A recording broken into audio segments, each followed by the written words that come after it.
Okay, so I unmuted myself in case y'all wanted to hear me. Or you could just watch me lip read. I don't know what in Zoom land. So good morning, everybody. Good morning on this kind of a dark Sunday. However, gloomy Sunday, I should say. But I think these days are wonderful for going within. They're wonderful for gathering together, and they're wonderful for raising the light within us that we each and all contain. So I sometimes celebrate the cloudy, rainy days because, again, it's a great opportunity to go within. So I want to say good morning and I want to welcome everybody to Church of the Angels. As you may know, we are an independent, non-denominational, interfaith spiritualist assembly. All who enter here are valued for their unique qualities, and we gather in a safe community to worship as equals in an exchange of energy through love, thought, and communication. Thank you for your cooperation as we learn how to best move back into live services, hybrid with Zoom services, connecting our congregations of those who can be here in the physical space as well as those who are out there in the cyberspace. So thank you for your patience as we navigate these unusual waters, I guess I'll say. So my name is Reverend Cindy Hudson and I get to be your facilitator today. This service is also being recorded on Zoom so that participants online um, can view this later on. People that are not able to join the Zoom session or be here live. The recording, however, will be stopped by the Zoom host before we do the message portion of our service. So if you go back to listen to messages, that will not be on their recording. Then we do that so that we can respect the sacredness of working in spirit. So in true spiritualist tradition, our service celebrates all four aspects of meeting. The first is the uniting of our vibrations through music, prayer, and quiet reflection. The second offers spiritual healing. The third embraces inspiration and thought exchange. And finally, we communicate messages from spirit. We'll be here together for about an hour or so and appreciate your help with a few logistics. For those who are here in the physical space, masks or face shields are to be worn over the nose and the mouth throughout the duration of the service. Please practice social distancing and try to stay in your seat unless you're getting up for a healing. There is no fellowship time since our Zoom friends can't join in fellowship, and fellowship is one of those things that had to go by the wayside with the virus. We do have wipes and hand sanitizer available as well at the side of the room. Church of the Angels tries to be as inclusive as possible, and we invite those of all opinions and backgrounds to join us for our services. All speakers are prompted to leave politics or any politically charged topics outside of our gatherings. This is to promote spiritual unity. We know that our true selves are always united in love. And I want to mention that if you wish to make a donation to the church, you can do so through the Church of the Angels website. And you also have an opportunity to make that donation a recurring one if you so choose. And there is a separate donation page on the website. I'm sorry, there's a separate donation page on the website. And on that page, you're able to designate what you'd like that donation to go towards. So for example, if you participate in a development circle and those types of things. Here in our church space, we don't pass the baskets. They are located at the back of the room, at the corner of the room, and at the side of the room to keep, again, safety and distancing. We do definitely appreciate and want to give a sincere thank you to all who have donated throughout this year and a few months now to keep us strong as we navigate these uncertain times. So thank you for that support from the bottom of my heart, absolutely. And so I'm going to start with a prayer, and then we're going to have our opening hymn. Our musician today is bringing his mom into the church space here, so give him an extra minute to welcome her. But at this point, we'll move into our prayer then. Mother, Father, Infinite Spirit, thank you for your blessings on those who have joined here today to honor your work and experience your grace and wisdom. Thank you for providing the appropriate thoughts, insights, actions, and all resources for us to gain a better and truer understanding of your love by the words spoken, the songs sung, and by the messages and healings brought forth here today, so that we might lead healthy, happy, and prosperous lives. Thank you for showing us the way to accept responsibility for our lives. We are grateful to know you are with us always. And now the blessing for today is taken from the pagan tradition.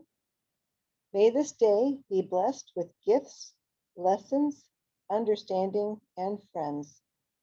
May my energy be a gift to all I meet. Let me be centered, healing, and open. May I face the day with courage and kindness, insight and compassion. May my spirit and body honor this day as we honor our moms and all those gathered. Thank you. And so it is. Okay. Are we ready for a song? Is Sure. that okay? All right. At this time, I'm going to ask those of us in the physical church space to rise and silently join with us for our first hymn. And it's going to be a wonderful one. We've got some special musical selections today in honor of Mother's Day. We sure do.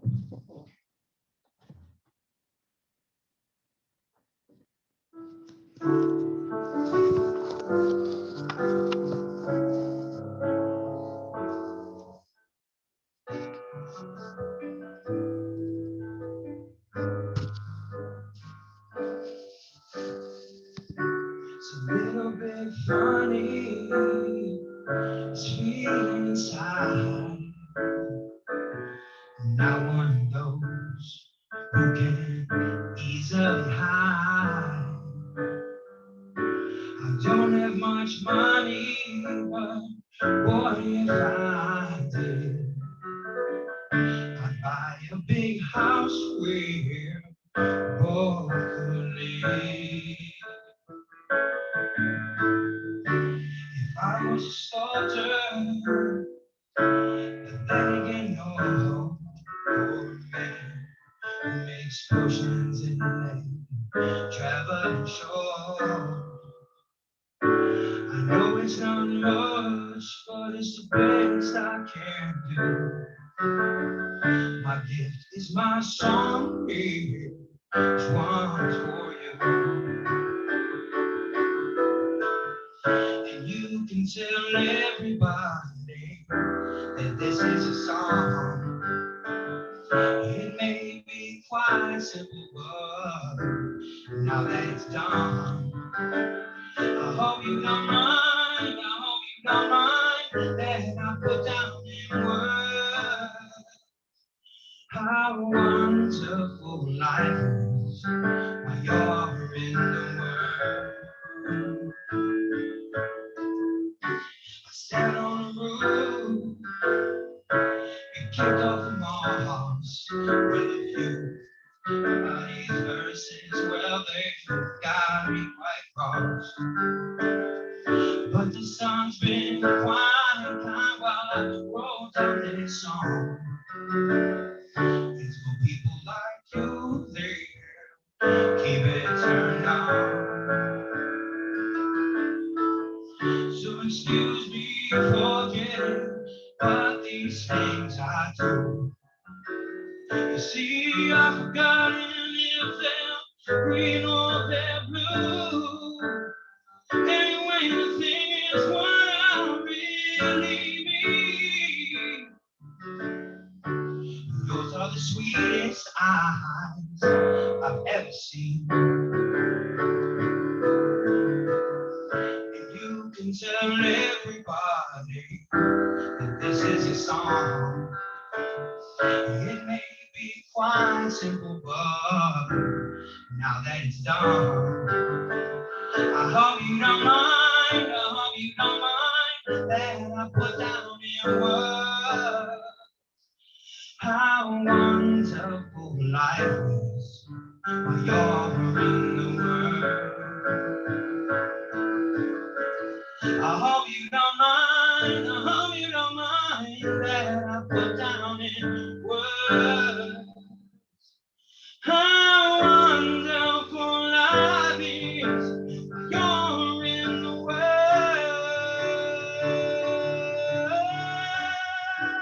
You're in the world while you're in the world. Ooh. Thank you, Anthony. Thank you very much. Thank you. Beautiful song. You may be seated, please. And again, I want to welcome and thank you to all the moms here for Mother's Day. All the moms of the four-leggeds, the two-leggeds, I don't know, probably reptiles too.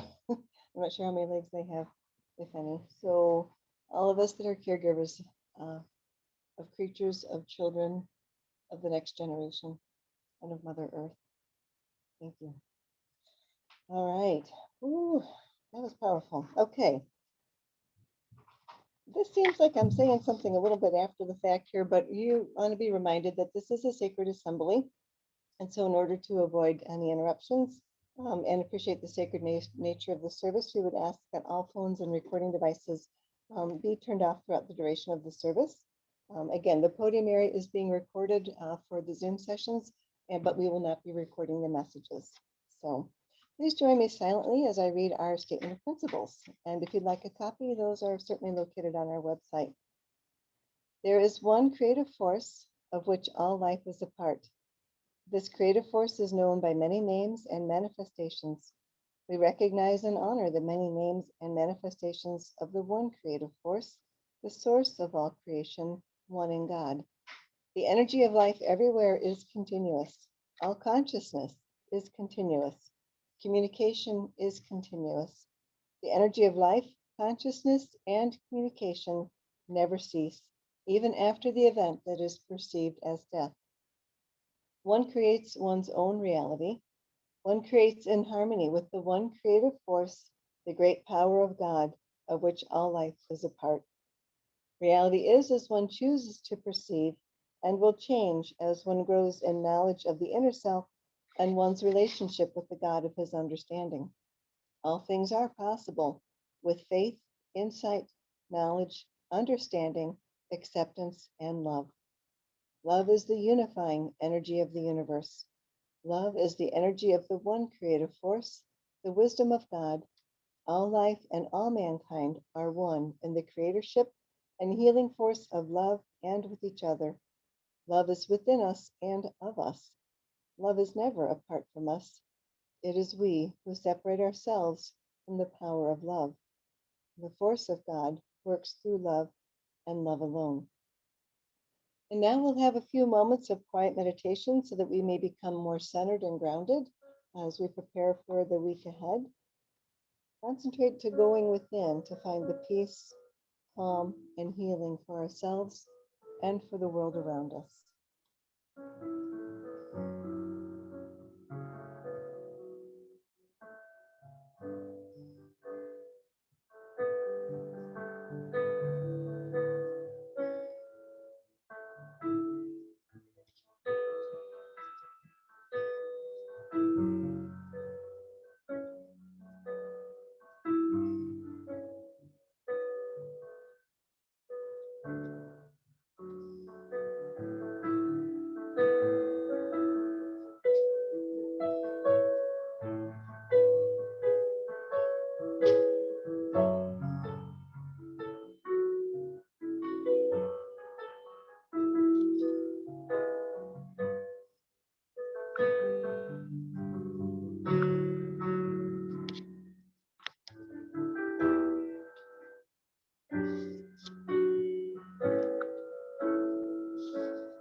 And take your time, gently come back to the present space that you are in, remembering that we are always connected to each other and to the divine through the silence, through the beautiful music brought to us today. Use the peace and calm you feel to take care of yourselves and all those around you in your communities and throughout the world in whatever way that you can. And in this sacred place, please add silently the names of those you wish to include in this healing sacred energy.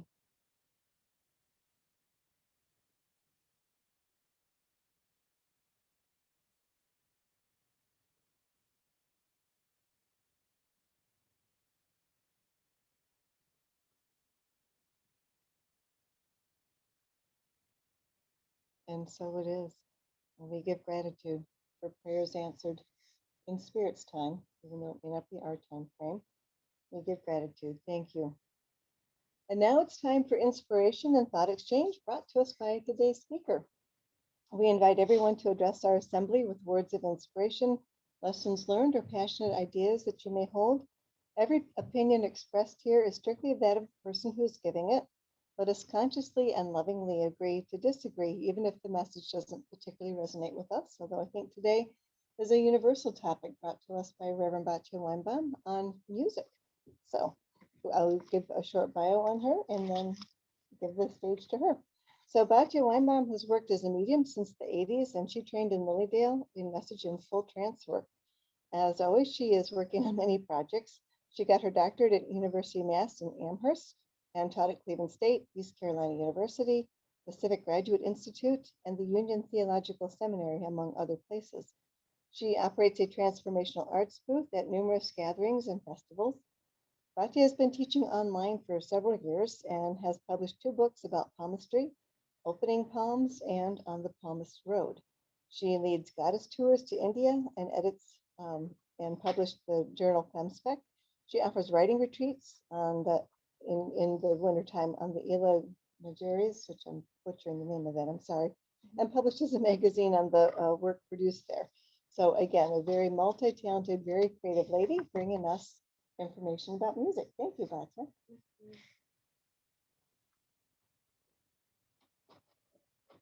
Yeah, I guess there's no tours to India with the Not right situation, and I lost my place in Mexico. Oh, hi, everybody. Hi, everybody. I'm a little blown away by the whole situation here, I must admit. And I prepared a whole thing where we were going to sing music in rounds. And then I got on the drive the message that there was going to be no singing in groups. So I'm going to have to ad-lib it and just talk about how I got into music and composing music.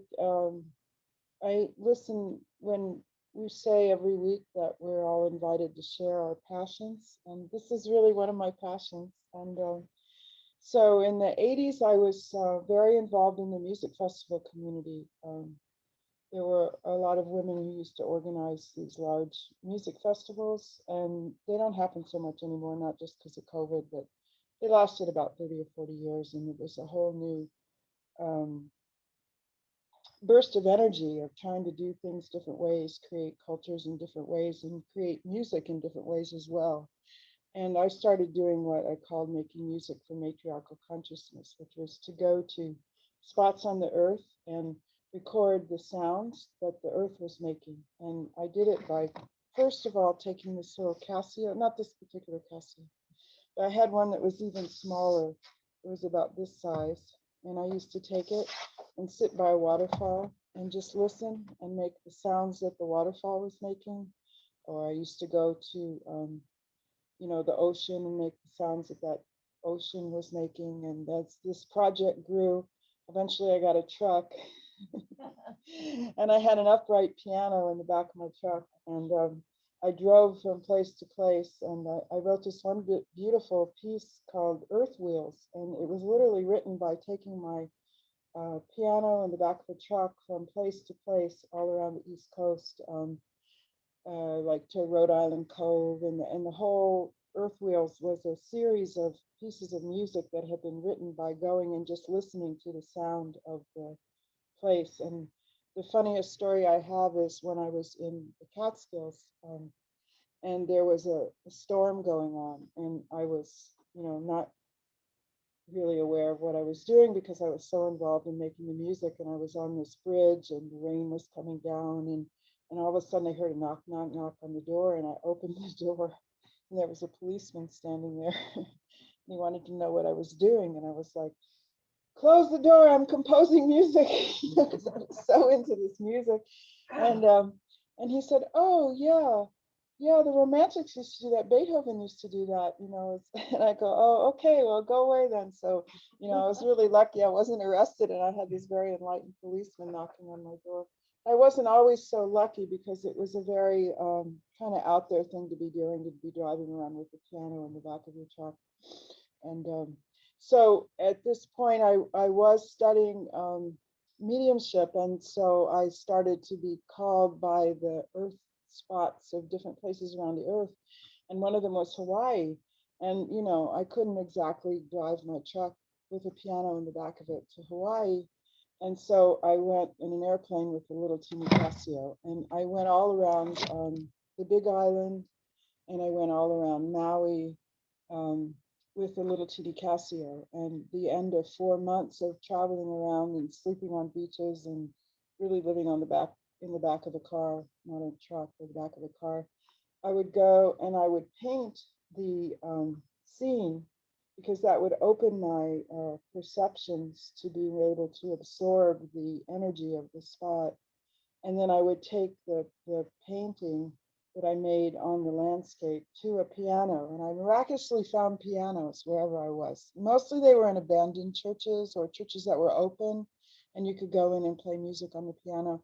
And sometimes when I couldn't find a church, I would go to like a cocktail lounge, because it's a big tourist area. So there would be places where they would let people come in and play piano, which they don't do so much in the mainland United States, but for some reason they did in Hawaii. And so, at sundown, I would leave the place where I'd been making the painting, and I would take the painting and I would use that as a score to actually compose the music. And so after doing this for 4 months all around the two islands, I went into a recording studio and I made this beautiful piece of music called Hawaiian Rhapsody. It was about a 40-minute piece of music. And the people in the studio were all excited about it, and they thought it was beautiful music. And they got this, guy that was going to back the music, but then he wanted to see what I looked like without my glasses. And it's true, when I actually play piano, I take off my glasses and I just totally get into it, which is why I'm probably not even going to play any music here, because it's really hard to play with this thing here. And I'm not going to be able to get you all to sing, and all the songs have movements to them. And the way it's related to Mother's Day is when I first started doing this, I had a involvement with a poet guy out in the East Coast, and he said, you must have a million children in you, because the songs are very like childlike and lyrical, and the chants are all about, the earth. She is rocking us, rocking and swaying us, and they're lyrical songs that children can sing, or adults can sing, that have children within them. And I used to travel around. Like I took this epic journey, and I went out to the Southwest and then up the West Coast, and everywhere I went, I would do some sort of a performance, like wherever I could, and I would announce it, and that everyone was welcome to come play, and people would come and they would improvise to this matriarchal music, and everyone in the local musicians would perform this Earth Wheels composition. So I actually still have recordings of Earth Wheels, and so people would play the music that were on this at their own location. And one of the most successful pieces was up in Oregon, because there were people sitting on in protest of the clear cut of the Oregon forest that was going on, and people were camping out and not leaving the place. And so we did a big Earth Wheels concert up there, where we were playing the music of the forest and saying, don't cut these trees down. And has anyone ever been to Oregon? I mean, the trees are just beautiful. And so there was I'm getting shivers just even talking about it, because to sit on one of these trees and play the music that was coming from the earth and connecting the earth to the heavens, and it was really an honor to be doing this. It sounds a little, way out there, but I was so into it that it didn't seem out there at all. So that's what happens when the spirit really guides you to do everything. And of course, I was in my 30s and I didn't have a child yet. I didn't have my child, so I was 40, so I was free enough to do all this stuff. And and then I was also making money by doing these workshops called Making Music with Matriarchal Consciousness, and I would do these at all of these festivals. And so I would have people, which I was going to have you all do today, but to stand up and describe your most beautiful favorite place on the earth. And then we would all have our musical instruments at these workshops, and we would all improvise based on what you had described as your place of most beautiful beauty. So the point was that, oh, hi, I forgot about you. The point was that you could make the composition not based on the lines and the black and white drawing and the grid that came out of patriarchal Western culture, but on the more synesthetic experience of the visualization. And so much of what we get from spirit, I probably guess most of you are mediums, but when I give a message, I get an impression, and it's usually coming physically in a color. And then I hear a sound, I hear a voice. And so that's the way my music was coming too. And when I did the painting, what I was doing of a spot was I was opening up to receive the visual imprint of the spirit of the place. And I was doing this too. I figured out a way to get money to do it by going to SUNY Buffalo in the American Studies program. And I got actually paid money to do a fellowship for a couple of years where I went around and studied ethnomusicology based in Hawaii, where they actually had this whole thing about capturing the spirit of place. That's really what Hawaiian chant was about. I know we see this, I don't want to use a bad word, but bastardized version of the hula, and we think it's all, girly movements, and that's very much like Western colonial view of hula. But what they were doing on the beach was dancing the power and the beauty and the splendor of that beach. And so when the colonizers came in the boats, they were singing the praises of their island and passing the spirit of their island on through singing and movement and dancing. That's what it was. It was singing the spirit of the place. So I saw a connection between capturing the beauty of the nature in the spot that I was in and what ethnomusicology told me that Hawaiian culture was doing in their indigenous music and dance. And I happened to be there, or spirit brought me there, when there was a whole revival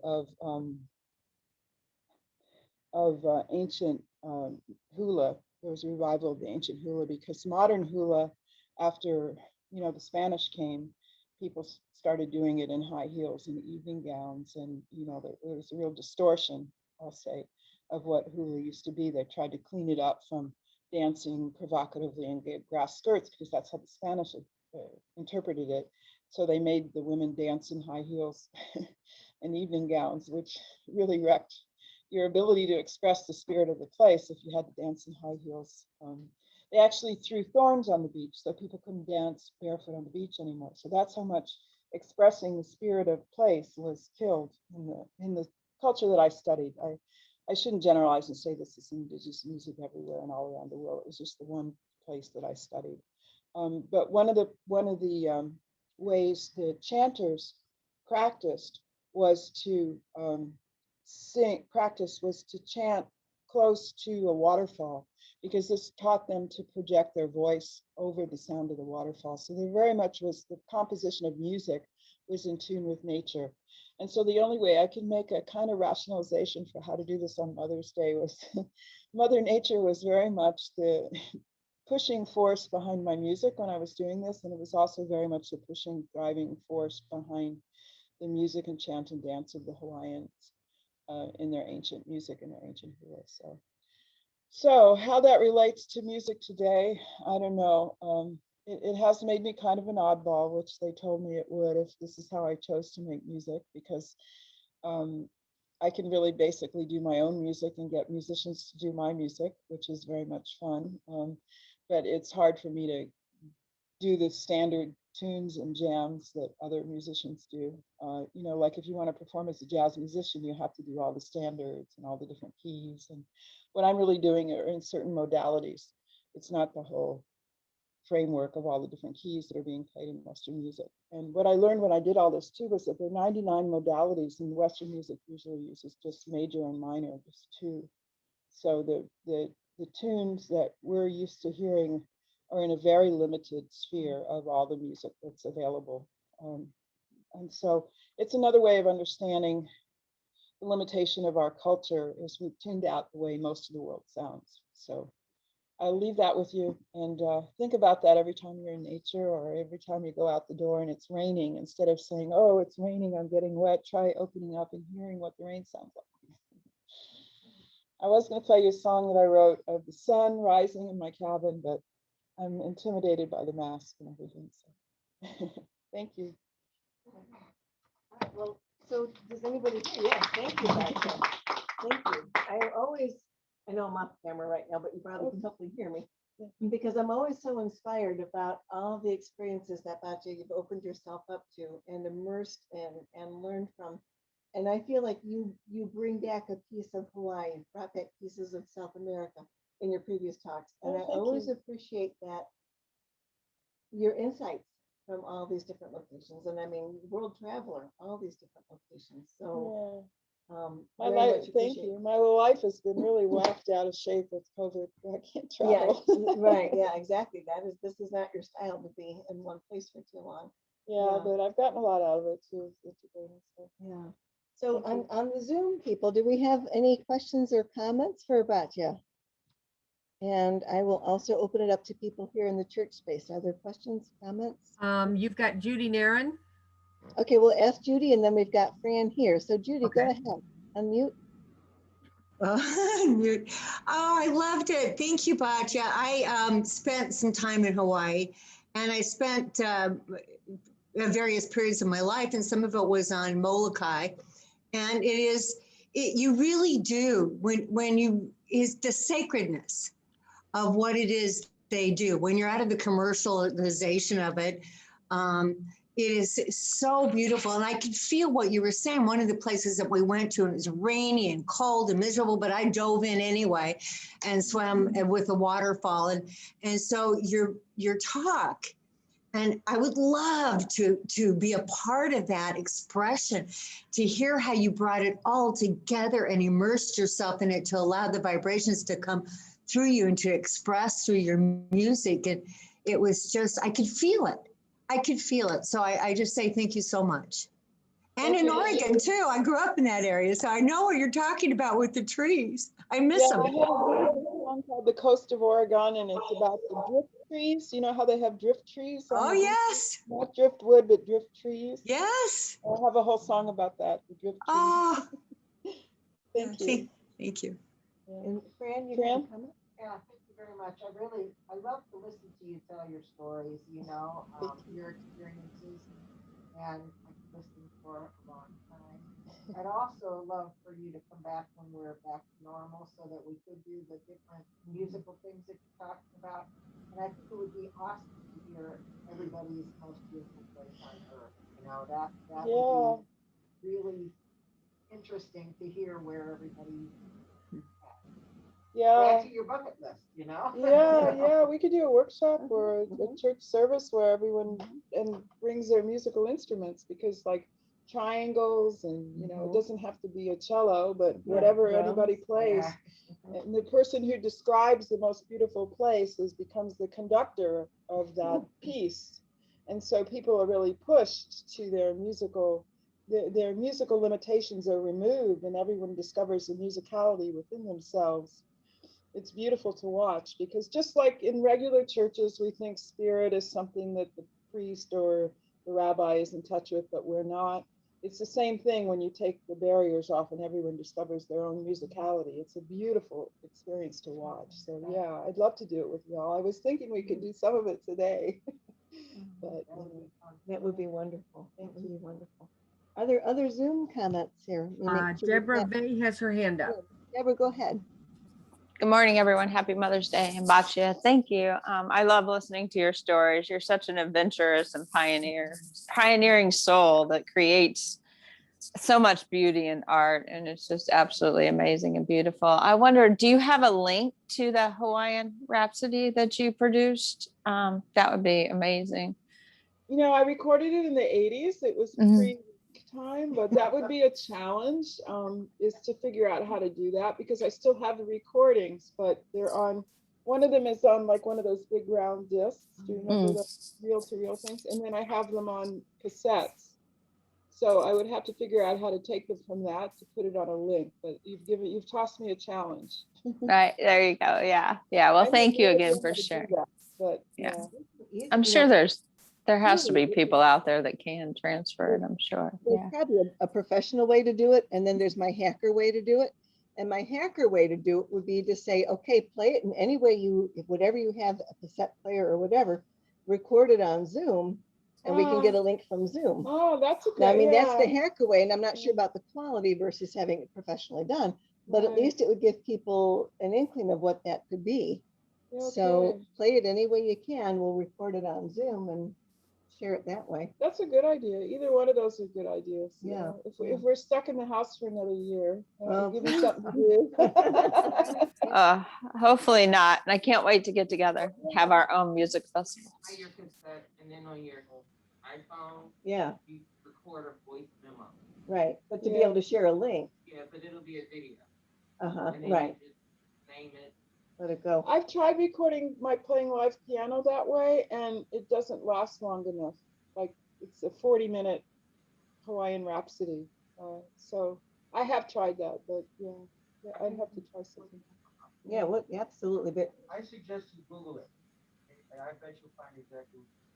That's a very professional advice. Google how to get from a cassette recording to a link. The easiest way is to just go to a studio. They'll try you to make you a good. Yeah. And it won't cost them. Yeah. All right, I'll put it on my bucket list. Yeah, another rainy day list. Yeah, any other comments for Batya? I wanted to say, I really enjoyed listening to you talk. First of all, you speak so particularly intelligent. You're also what's your last name? Weinbaum. Dr. W? Yeah. Well, many students call me Dr. W. But but I really, the idea of making music based on the sounds of the earth is flowing. I love that idea. And then, yeah, let's get a piano in the back of the truck and travel together. There's a woman in the bathroom too, a young woman. She records Plans. A lady records plans. She then creates music based on vibration of plants. It's really something that I'm interested in. That's fascinating. So I can give you her name. I have it on my phone. So she must have a very slow recording device, because they must make music very slowly, right? I don't know. Or she inspired by this on, I don't know if anyone has Gaia TV on their Prime membership. But it's all about, all of this. And the name of the program is The Voice. It's a part 1 and a part 2. And they're long, but they're Thank you. Sounds good. Awesome. It'd be cool if you could record the fish in my fish tank.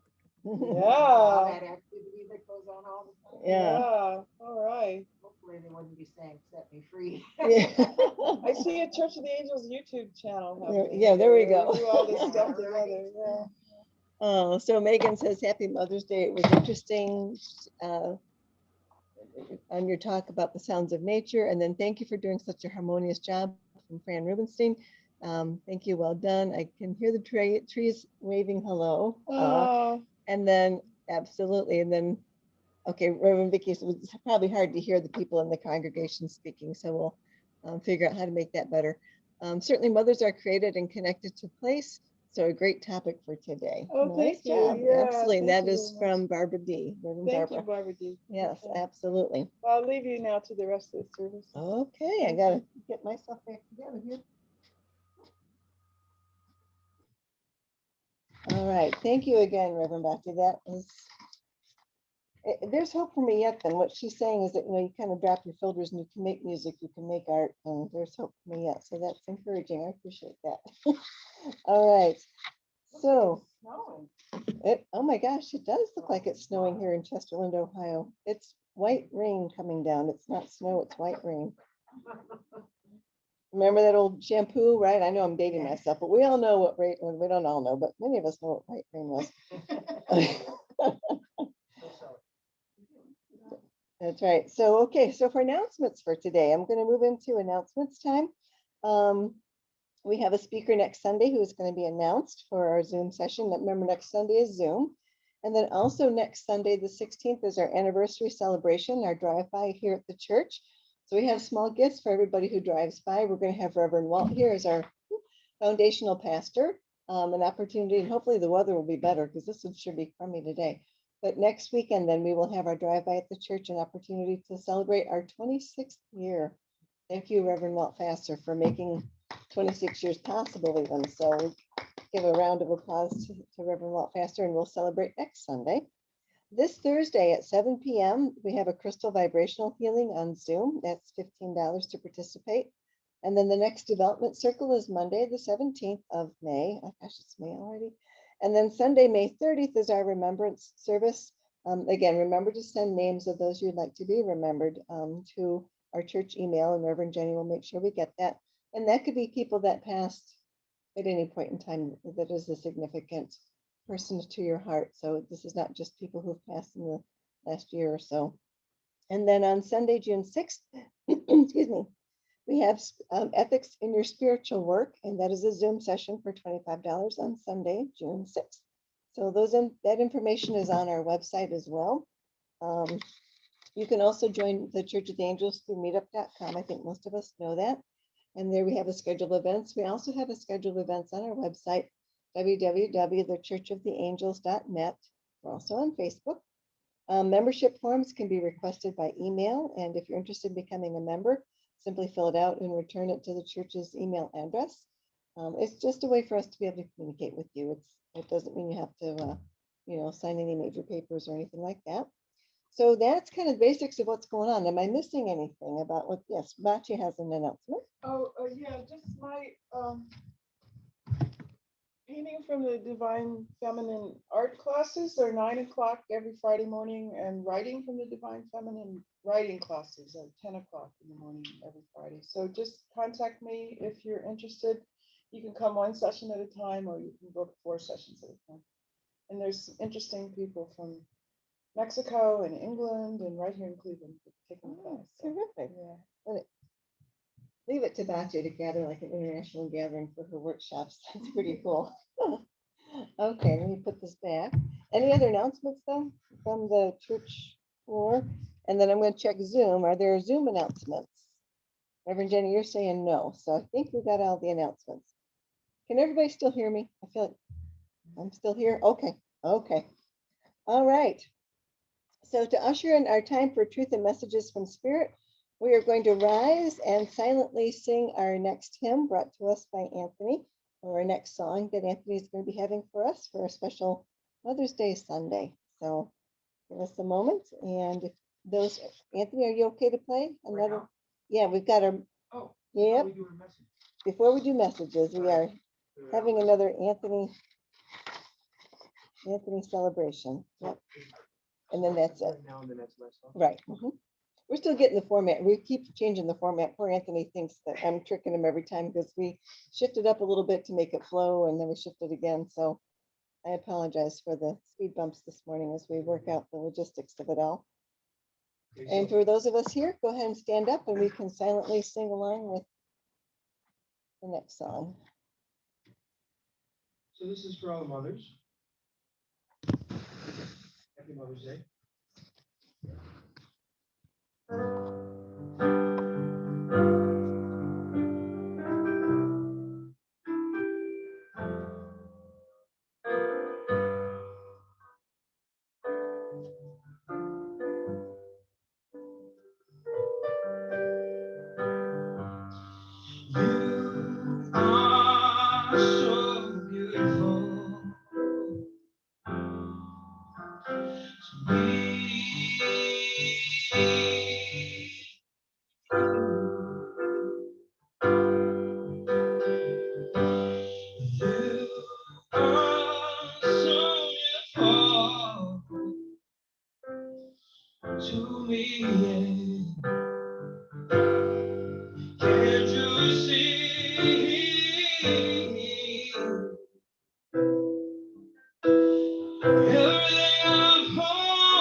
You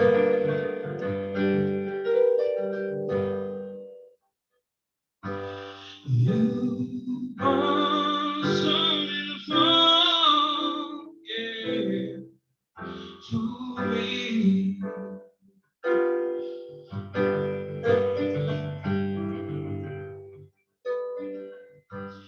You are something from, to me. Can you see everything I'm home for? Everything I need. You are so beautiful to me.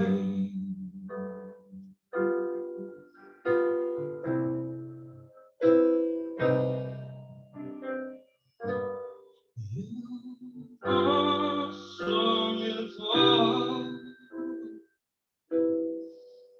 to me. Thank you, Anthony. Yeah, round of applause to Anthony for that beautiful song, whose mom made it here today. So thank you, Anthony's mom, Hello, Mom. for being here and for having such a wonderfully talented son sharing with us today, and many Sundays. Thank you, absolutely. Ooh, okay, so thank you for being seated, by the way. I know I didn't tell you that. So we're going to now stop the recording by our Zoom host.